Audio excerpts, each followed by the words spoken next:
वो लोग मेरे को डेथ थ्रेट्स दे रहे हैं, मेरे ऊपर आकर हमले कर रहे हैं, उसके बावजूद भी एडमिनिस्ट्रेशन और पुलिस टस से मस नहीं हो रही है और neither they are going ahead and actually doing any action on those people. So ये मेरी रिक्वेस्ट हाथ जोड़ के एडमिनिस्ट्रेशन और पुलिस से है that me as a Kashmiri Pandit, अगर मेरे को यहाँ लोकल सपोर्ट ना हो, मेरा सर्वाइवल तो हद से ज्यादा इम्पॉसिबल हो जाएगा। Me as a Kashmiri Pandit, as a I was a youth, not any more, as a youth when I came over to Kashmir, what kind of a support am I getting either from the administration or from any other मैं खाली locals की वजह से यहाँ पर survive कर रहा हूँ and thanks to them। मेरा नाम दुष्यंत भट्ट है, मैं कश्मीरी पंडित हूँ जी। 2008 में मैं वापस कश्मीर आया हुआ था, अपना घर, अपनी ज़मीन और यहाँ के यूथ के साथ इकट्ठे बैठ के काम करने के लिए और कैसे हम ऑन ग्राउंड एक चेंज ले आ सकते हैं, उस वजह से मैं वापस कश्मीर शिफ्ट हुआ।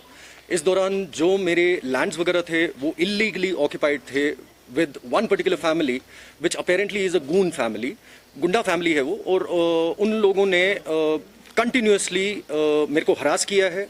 आज के तारीख में डेथ थ्रेट दी हुई है। ये लैंड मेरा कुलगाम में है और आज के तारीख में आपको खुद पता है कि सिचुएशन कुलगाम की कैसी है। उसके बावजूद भी there is no action either by the administration और बाय द पुलिस। पुलिस अपनी ही कॉन्ट्राडिक्टरी रिपोर्ट्स देती हैं गवर्नर ग्रीवियंस सेल में जो मैं कंप्लेंट्स करता हूं। पहले वाले ऑर्डर में वो सीधे ये बोलते हैं that the case has been solved successfully by the revenue officials and in future if at all I require any kind of help from the police it will be given to me. और जब मैं FIR के लिए apply करता हूं, क्योंकि वो लोग मेरे को डेथ थ्रेट्स दे रहे हैं, मेरे ऊपर आकर हमले कर रहे हैं, उसके बावजूद भी एडमिनिस्ट्रेशन और पुलिस टस से मस नहीं हो रही है और neither they are going ahead and actually doing any action on those people. So ये मेरी रिक्वेस्ट हाथ जोड़ के एडमिनिस्ट्रेशन और पुलिस से है that me as a Kashmiri Pandit, अगर मेरे को यहाँ लोकल सपोर्ट ना हो, मेरा सर्वाइवल तो हद से ज्यादा इम्पॉसिबल हो जाएगा। Who exactly from the administration is ready to support me in this particular case? Governor साहब को ग्रीवियंस सेल में मैंने अपनी कंप्लेंट्स डाली विद नो रिजल्ट्स। आज के तारीख में हार्वेस्टिंग मेरे इलीगल ऑक्यूपायर्स कर रहे हैं, उनके अगेंस्ट मैंने एफआईआर दर्ज की, उनके अगेंस्ट मैंने रिपोर्ट्स दर्ज किए हुए हैं, बट कोई भी एक्शन उनके अगेंस्ट नहीं लिया गया हुआ है। नाशपाती उन लोगों ने ये कोई 1000 पेटियां उठा ली है वहां से, उसका कोई हिसाब किताब नहीं दिया है। अभी अब सेब का इन लोगों ने हार्वेस्टिंग शुरू किया हुआ है, उसका भी कोई हिसाब किताब नहीं दिया हुआ है। So at the end of the day, me as a Kashmiri Pandit, as a I was a youth, not any more, as a youth when I came over to Kashmir, what kind of a support am I getting either from the administration or from any other officials? मेरे को किस चीज का support है? अगर मेरा यहाँ survival है, it is only because of the locals. मैं खाली locals की वजह से यहाँ पर सर्वाइव कर रहा हूँ and thanks to them. अगर मेरे ब्रदरन नहीं आसपास हो, it is not possible for me to survive with such kind of threats coming to me and cops and administration taking no action against them. So this is my humble request to the administration and governor साहब, ये मेरी आपको appeal है, please please please, मुझ जैसे, मैं अकेले नहीं हूँ, मुझ जैसे बहुत सारे ऐसे लोग हैं, कश्मीरी हिंदू, कश्मीरी पंडित, कश्मीरी मुस्लिम्स, कश्मीरी सिख, जिन लोगों के ऐसी सिचुएशंस आज की तारीख में आई हुई है and they are not able to do anything just because of the fact कि पेपर वर्क पे everything you guys are doing everything correct on the papers. सारे ऑर्डर्स हैं मेरे पास, हर एक चीज है मेरे पास, उसके बावजूद भी ऑन ग्राउंड एक्शन आपका कुछ भी नहीं हो रहा है। Who exactly is supposed to answer out on that? मैं किसके पास जाऊं अब आज के तारीख में? This is one of the reasons why I had to approach the media. क्योंकि जब ऑफिशियल्स मेरी बात नहीं सुन रहे हैं, मेरे पास और कोई भी रास्ता नहीं रहता है but to go ahead and actually make everyone aware कि इस टाइप की problems on ground already persistent हैं। J&K माइग्रेंट प्रॉपर्टी एक्ट के तहत DC is supposed to be the custodian of the migrant property. If at all government can go ahead and cross check कितने DCs ने आज तक custody में अपनी migrant property ली हुई है। Not even a single DC has taken the action on that.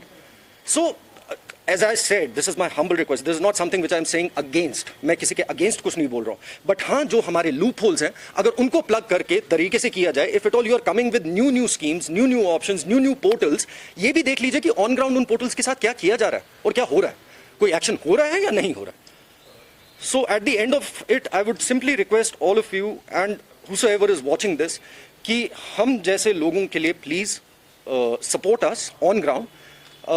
We are facing too much of problems from single family. It has nothing to do with community or anything of that sort. It has everything to do with someone who is a goon family, someone who's only after money, someone who's going ahead and managing the entire, orchestrating the entire bit back in Kulgam. So again, हाथ जोड़ के ये विनती है मेरी आप सबसे, जो भी ऑफिशियल्स इसको देख रहे हैं, to please take an action and please make sure that I end up getting my land and my harvest of this year. क्योंकि अगर आप लोग कंफर्टेबल है, मैं उनका नाम पूरी लिस्टिंग आपको मैं दे देता हूँ, वो कोई इशू नहीं है, क्योंकि मीडिया के ऊपर है। So I don't know how comfortable everyone would be कि मैं उनका नाम ऐसे ओपनली ले लूँ, बट हाँ लिस्टिंग है, मैं आपको वो सारे पेपर सप्लाई कर लूँगा। You can go ahead, you can cross check it as well with the officials and with the auditors. Sir बहुत सारे ऐसे जी 2018 में मेरे को ऑन ग्राउंड पोजीशन दी गई हुई थी by tehsildar, by patwari, by DYSP and by SHO. On ground position लेने के बाद नेक्स्ट डे जब मैं वापस बाग के ऊपर गया हुआ हूँ, ये जो ये फैमिली है इनकी पूरी जमात आई हुई है, इनकी लेडीज़ आई हुई हैं। 2-3 नाम भी मैं आपको बता देता। एक बंदा है, I am sorry to take the name, Shaukat करके उसका नाम है, he is one of the members in this. उस बंदे ने लकड़ी से मेरे सर के ऊपर मारने की कोशिश की हुई थी। So to safeguard myself I put my hand like this. अगर आप देखेंगे दूसरा आपको एक मार्किंग यहाँ नजर आएगी। उसके बाद मैं एसएचओ साहब के पास गया। जब मैं एसएचओ साहब के पास गया तो उनको मैंने बोला, कौन सा इलाका पड़ता है? Kulgam, police station Kulgam. So SHO साहब के पास गया तो उन्होंने मेरे को बताया कि me being a Kashmiri Pandit, अगर मैं उनके अगेंस्ट कंप्लेन करता हूँ उनके अगेंस्ट पीएसए लग जाएगा। नोइंग द फैक्ट कि उनके बच्चे हैं और जो आगे पढ़ रहे हैं, I never wanted that to happen, क्योंकि जैसे मैंने आपको स्टार्टिंग में बताया, मैं आया ही था यूथ वगैरह के साथ काम करने के लिए, और अगर मेरी वजह से यूथ इंपैक्ट हो रहा है फिर फायदा क्या है। सो जब एसएचओ साहब ने बोला कि इनके अगेंस्ट पीएसए वगैरह लगेगा, तो मैंने कहा कि पीएसए ना लगाएं, आप अगर इनको वार्निंग दे सकते हैं। टू माई अनफॉर्चुनेट थिंग, मैं शायद से ज़्यादा ही इमोशनल हो गया इस सारे बिट में। ना उनके अगेंस्ट कोई वार्निंग हुई, ना एफआईआर हुआ, ना कुछ हुआ। They are still open, no action has been taken till date कि मेरी ज़मीन मेरे को वापस मिले। कितनी जमीन है वो बताइए सर, ये टोटल ज़मीन 70 कनाल प्लस शामिलात आ जाता है। सो ये टोटल 108 कनाल के आसपास आ जाता है। सो पिछले 30 सालों से ये लोग बैठकर खाली खा रहे हैं वहाँ पर। नहीं सर, ऑफ कोर्स उसका रेवेन्यू भी, उसका कौन हिसाब देगा? मेरा जो हिस्सा इतने सालों में खराब हुआ है, उसका कौन हिसाब किताब देगा?